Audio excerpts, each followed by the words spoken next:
friends, Heidi here from Rain Country. God is good all the time, and I'm here today for another natural healing testimonies video. This is part 16. If you're new to my channel and you would like to see more of this series, I'll be linking to the full playlist in the description box down below so you can see the other 15 parts. And what these are people who follow me on my various different social media platforms, and they send me in their testimonials of how different herbs, honey, or other such natural substances help to heal themselves, a family member, pets, farm animals, from whatever it is. And so many great testimonies, and I've learned a lot from these myself. And the purpose of this is just to encourage people and let them see the real life situations that are out there that people can share with us. And if you would like to submit your own natural healing testimonies, please do so by emailing it to me with the title, Natural Healing Testimony, to raincountryhomestead@gmail.com. Make sure you got that title on there so I can drop it into the appropriate folder and have it ready to read in a future video like this. And also feel free to share in the comments down below. Just understand I won't be gathering the testimonies for reading from the comments. So you can do it in comments and email it to me if you would like. Okay, first one. I want to drop a hint for all people who have to deal with nosebleeds.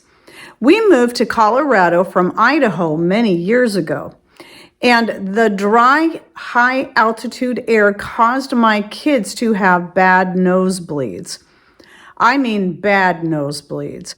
My son would get a nosebleed that would go on for 45 minutes to an hour. I've had that happen to me before as a kid living in Wenatchee. Right in the middle of ballet class it started. With the blood coming out of his tear ducts. Oh, not like that. Not that bad. Wow, that's crazy. When he tried to pinch his nose. Oh my goodness. I took him to the ER and they couldn't help at all. The doctor did some testing to make sure he didn't have a clotting disorder and gave us a referral to an ENT doctor. Ears, nose, and throat. Actually knew that one. How surprising. I don't always know all the acronyms people throw at me because I'm not one to use them much. We couldn't afford it at the time, so I started looking for natural remedies. I have an essential oil handbook, and a prompt from the Lord made me check out peppermint oil. We had some peppermint oil beads on hand, so the next nosebleed we treated with peppermint oil on the tongue pressed to the top of the mouth. It stopped it so fast, I was shocked. Wow, that's a new one for me. I've never heard that. Tried it again, same results. We found that in a pinch, strong peppermint candies like Altoids can also work.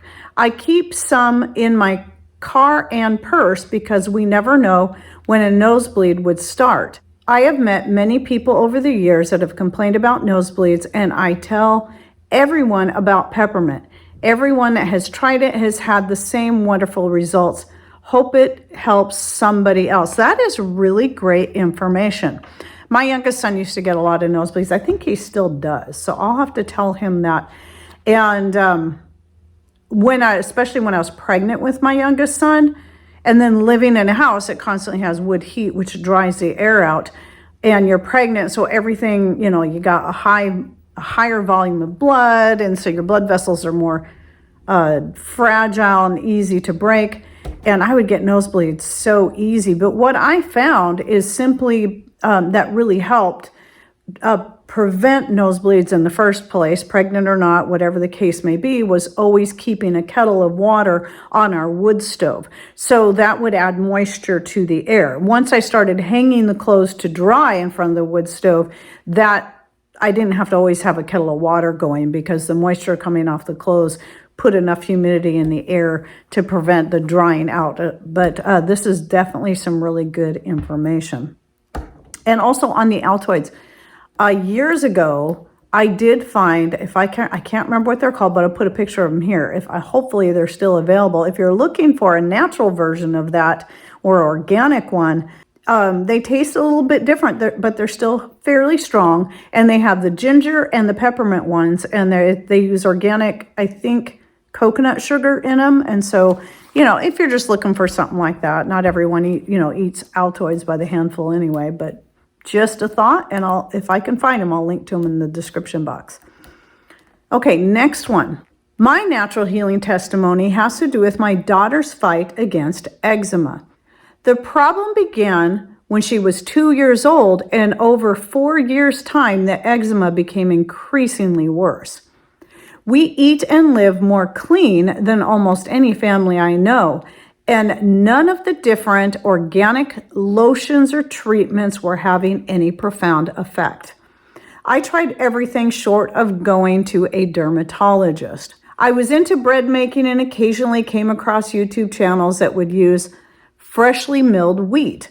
But eventually someone explained why they used freshly milled wheat, and it changed our lives. I know what she's going to say because I've heard this kind of testimony so many times. I ended up listening to Sue Becker's Staff of Life video and learned more about how alive grains are with nutrition. But once milled, lose about 90% of its value within 48 hours. It's not even just that, but when you buy the flours from the store, they actually remove a lot of the fat to help preserve the shelf life and prevent it from going rancid. But in the fats that are in your whole grains are a lot more healthy things that are being removed when they do that. So grinding your own means you're preserving that as well. So there was a comma there and I stopped and started talking, but she says, causing the inflammatory dead bread we buy off the shelves. I heard so much testimony of cured health issues, including eczema, by simply baking with freshly milled grains. I therefore bought a mill, gave real bread to my family daily, and after about 6 weeks, the intense case of eczema was gone. Wonderful. Real bread is truly miraculous multivitamin staple in our household. Jesus knew what he was talking about when he compared himself to bread. That's great. And then one more thing I want to add to that too is that store-bought breads also have a lot of additives that can also cause inflammatory issues within the gut and other health problems. All right, next testimony. I have a wonderful testimony about how I saved my 16-year-old cat's life. Last autumn, I noticed she was looking unkempt and acting strangely. The vet's test and I learned she has hypothyroidism. She was put on medication so her thyroid levels were better, but she was acting strange, hiding under the bed and throwing up. The vet said it was the medicine making her feel sick. Yay.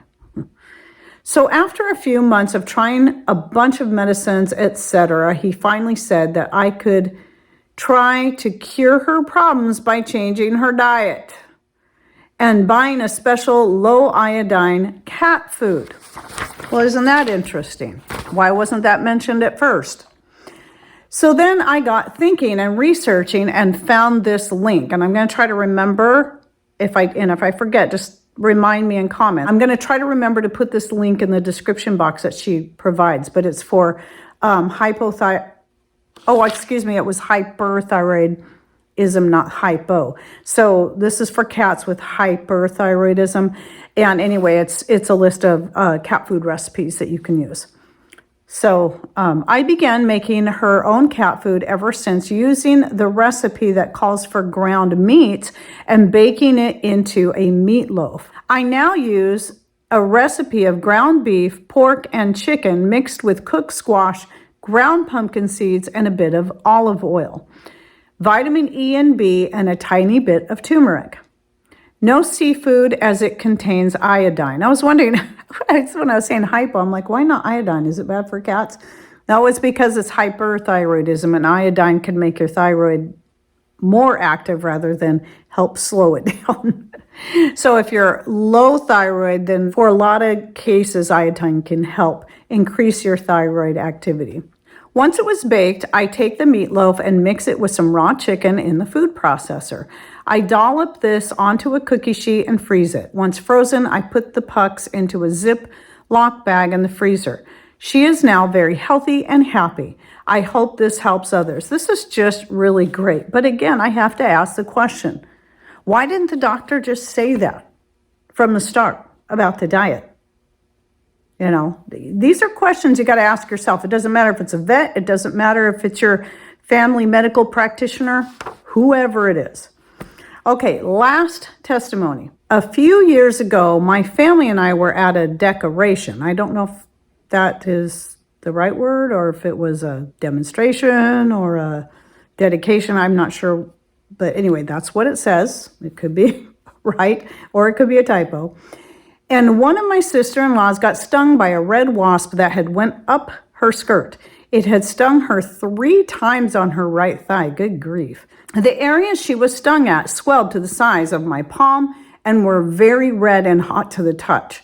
I told her I'd try to find some plantain for her and make a poultice to put on them to help relieve the pain. By the time I was able to make the poultice, she had already taken Benadryl and had put cortisone cream on the stings, but they were still very red and swollen. The poultice I made had plantain and a little bit of honey crushed together. Then I put the mixture in the refrigerator for 10 to 15 minutes to make it cold. Oh, that would make it feel better too. I then laid it on all her stings for about 30 minutes. When I checked on them, the difference was astounding. She said it didn't hurt anymore and the swelling had gone down significantly. Along with the swelling going down under her skin was slightly pink instead of beet red. It just amazed me even after she had taken so much Benadryl and cortisone cream to try to relieve her pain. Natural medicine is just amazing. So here's my testimony on that. Now, I love the idea of the honey and the plantain and mixing it together and then, putting it in the refrigerator to chill it or freezer. A much faster method, which worked for me when I've been stung in the garden a couple of different occasions by a wasp, a yellow jacket, is I'm already out there. I grab a leaf of the cleanest leaf I can find of plantain. I chew it up and immediately stick it on there. And the faster you can do that, the faster you'll just put an immediate stop to it. And in both cases, not only did it immediately take the pain away, it within 2 minutes, once I took that masticated mass of plantain leaf off of there, I could see there was no swelling, there was no redness, not even a mark was left. So for future reference, what one can do is do that first and then go ahead and make the separate poultice and put it in the fridge. And then if that other one doesn't work right away, then at least you'll still have that as the backup with the honey and having it being cold to take the swelling down. So just something you can know, it can be, making a poultice can just be as simple as masticating. Even if they didn't want your spit on them, you could have them chew it up and then apply it themselves. It's that simple. I love plantain for that reason. It amazes me how fast it can work when it comes to stings, bites, and more. And I have a video just on the benefits of plantain that I'll link to down below. In fact, what I'll do instead of linking that separately, I'll just link to my whole playlist on the benefits of herbs and more. So all the healing benefits, and you'll find plantain in there along with many, many other herbs. So I hope you enjoyed the video today. And again, if you have your own testimony, send that to raincountryhomestead@gmail.com and title it Natural Healing Testimony so I can read it in a future video. And thanks for watching. Take care and God bless.